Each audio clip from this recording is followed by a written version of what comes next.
आपण पाहतोय की तब्बल 2 दशकानंतर ठाकरे बंधू राजकीय पटलावर एकत्र येत आहेत. युतीच्या घोषणेसंदर्भात शहरात बॅनरबाजी करण्यात आलेली नाहीये, कारण अर्थातच आचारसंहिता सुरू आहे, त्यामुळे बॅनरबाजी कुठेही होताना दिसत नाहीये. मराठीच्या मुद्द्यावर ठाकरे बंधू जेव्हा एकत्र आलेले होते तेव्हा मोठ्या प्रमाणावर बॅनरबाजी करण्यात आलेली होती. तर मध्यंतरीच्या काळात सुद्धा जर आपण पाहिलं तर मुंबईत मराठी माणसा जागा हो अशा अर्थाचे बॅनर सुद्धा लावण्यात आलेले होते. त्यानंतर महापालिकेनं कारवाई करत बॅनर काढलेले सुद्धा आहेत. पण अर्थात आज जेव्हा ठाकरे बंधू एकत्रित येत आहेत त्यावेळी मात्र अर्थात या सगळ्याची चर्चा होताना दिसतीये.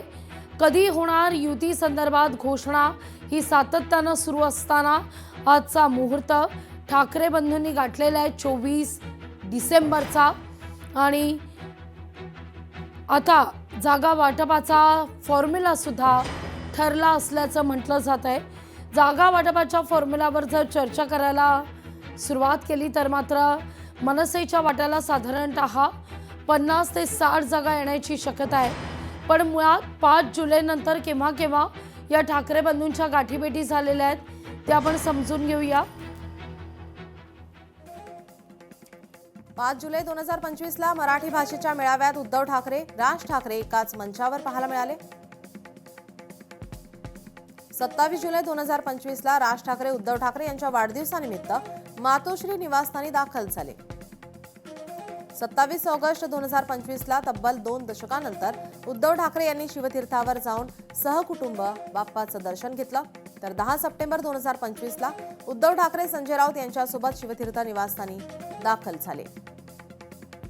5 ऑक्टोबर 2025 ला खासदार संजय राऊत यांच्या नातवाच्या नामकरण सोहळ्याला दोन्ही कुटुंबे एकत्र आले. 5 ऑक्टोबर 2025 ला नामकरण सोहळ्यानंतर राज ठाकरे हे मातोश्रीवर दाखल झाले. 12 ऑक्टोबर 2025 ला राज ठाकरे सहकुटुंब मातोश्रीवर स्नेहभोजनासाठी गेले. 17 ऑक्टोबर 2025 ला मनसे दीपोत्सवाचे उद्घाटन उद्धव ठाकरे यांच्या हस्ते संपूर्ण ठाकरे कुटुंब एकत्र पाहायला मिळाले. तर 22 ऑक्टोबर 2025 ला राज ठाकरे यांच्या आईच्या वाढदिवसानिमित्त उद्धव ठाकरे शिवतीर्थ निवासस्थानी दाखल झाले. 23 ऑक्टोबर 2025 ला भाऊबीज निमित्त ठाकरे बंधू पुन्हा एकदा एकत्र आले. 13 ऑक्टोबर 2025 ला राज्य निवडणूक अधिकारी चोकलिंगम यांच्यासोबत बैठकीला सुद्धा एकत्र पाहायला मिळाले. 14 ऑक्टोबर 2025 मध्ये राज्य निवडणूक आयुक्त वाघमारे, राज्य निवडणूक अधिकारी चोकलिंगम यांच्यासोबत एकत्रित बैठक त्यांनी घेतली. तर 14 ऑक्टोबर 2025 ला या बैठकीनंतर ठाकरे बंधूंची एकत्र पत्रकार परिषदही पार पडली. 1 नोव्हेंबर 2025 ला मतदार यादीतील घोळ आणि निवडणूक आयोगाविरोधात सत्याचा मोर्चा.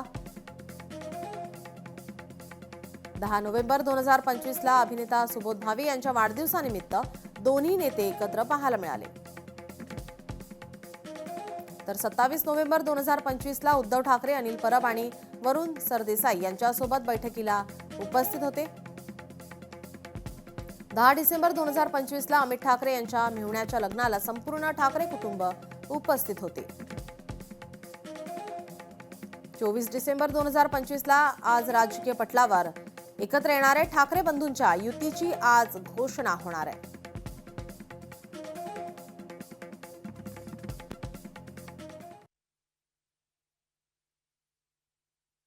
आता गाठीभेटीवर बोलल्यानंतर पाहूया आपण ठाकरे बंधूंसमोरील आव्हानं नेमकी काय असतील. स्थानिक पदाधिकाऱ्यांना सोबत ठेवणं, बंडखोरी रोखणं हे प्रमुख आव्हान. दलित मुस्लिम मतदार आपल्या बाजूने वळवणं हे आणखीन एक चॅलेंज.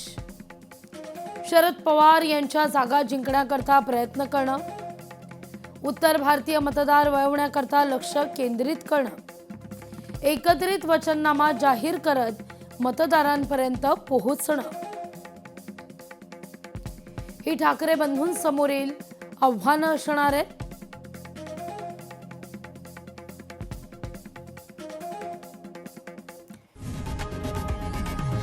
लोकशाही मराठी ऐका, पहा, जागरूक रहा.